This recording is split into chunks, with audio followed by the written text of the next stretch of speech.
my name is Kai Stinnett. I'm doing motion analysis for my first project, specifically deadlift form and weight usage.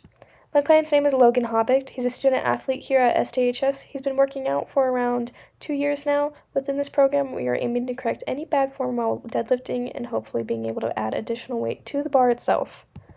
Now for our baseline testing, it was just to see a standpoint of what weight he uses and how his form is and how I can analyze it later on. For the first video, it's just his minimum weight, which is 135 pounds.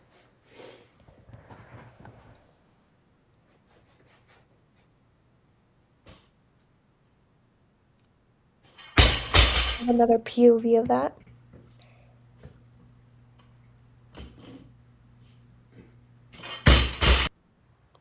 And then for the second set of videos, it's just maximum weight, which is 315 pounds.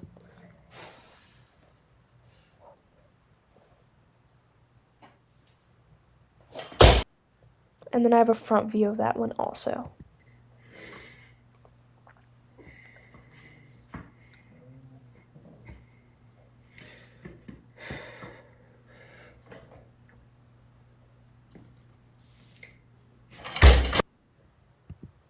What exactly makes a good deadlift? I do want to cover this before anything else, just so we know what to look out for. So you do want your knees slightly bent around 20 degrees, and make sure your back is straight, not slouched.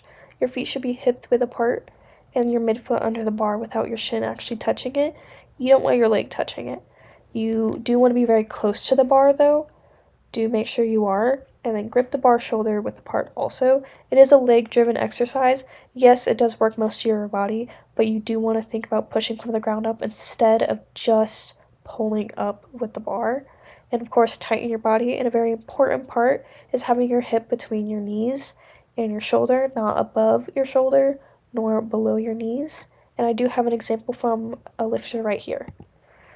Keep a nice tight back and tight abs. Always keep the bar very close to your body. Full range of motion every single time. Do not bounce the weight. Stop and start. I used OnForm during this project. It's a motion analysis software used to coach, compare form, record, and give feedback, and to, of course, analyze an athlete's motion and movement.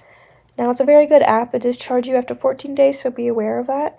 But you're able to draw on the videos, put 2 videos in one and compare them. You can see the skeletal system in a sense, just very simplified. It just gives you an example of where the spine is or the femur throughout the body when it's moving. But you can see his back is very slouched right here throughout the whole lift, and we don't want that. And in the middle here, his hip and shoulder are on the same level, and we don't want that. We want the hip lower. And we can compare that to him right here, where his hip and shoulder are not on the same level. Hip is lower, but still above the knee. And his back is very firm and stable. It's not slouched at all.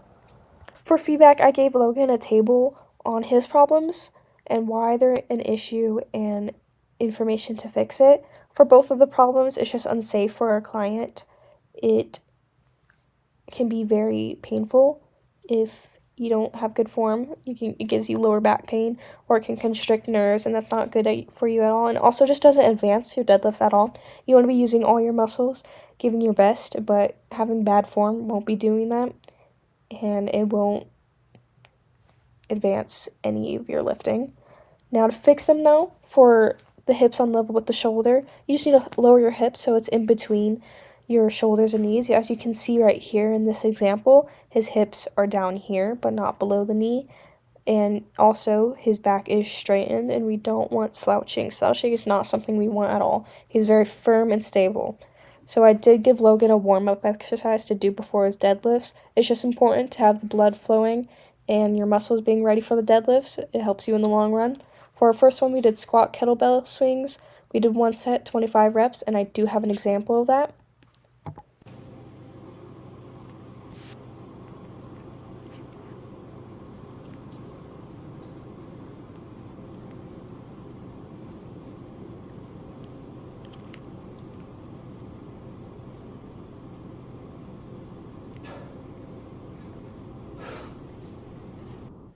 And for the second one, we did a bridge with a band, which is going up and down like hip thrust, and the band is above the knee on the thigh area, and we did 1 set with 20 reps.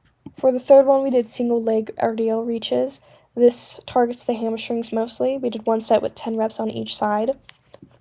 His weight usage increased by 6.3% from 315 pounds to 335 pounds for his max. I do have a comparison video from his first session to his last session.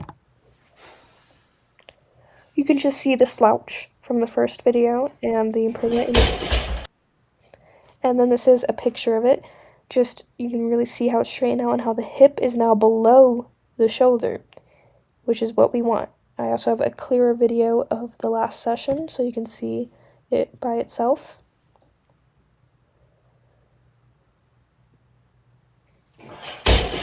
And that is with 335 pounds.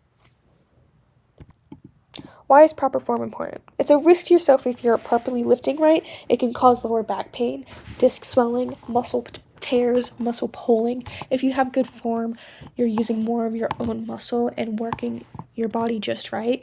It gives you advantages in your own lifting journey if you have good form, because then you can strengthen your body and you're going to be able to lift more weights in the long run, and it'll be good for yourself. I do want to let you know perfect form can be hard to maintain when lifting heavy and heavier weights. It takes practice, repetition, and a lot of motivation to get a good technique down, but it works for you in the long run, and it's just important to have good form because of that. Thank you for listening, and happy lifting.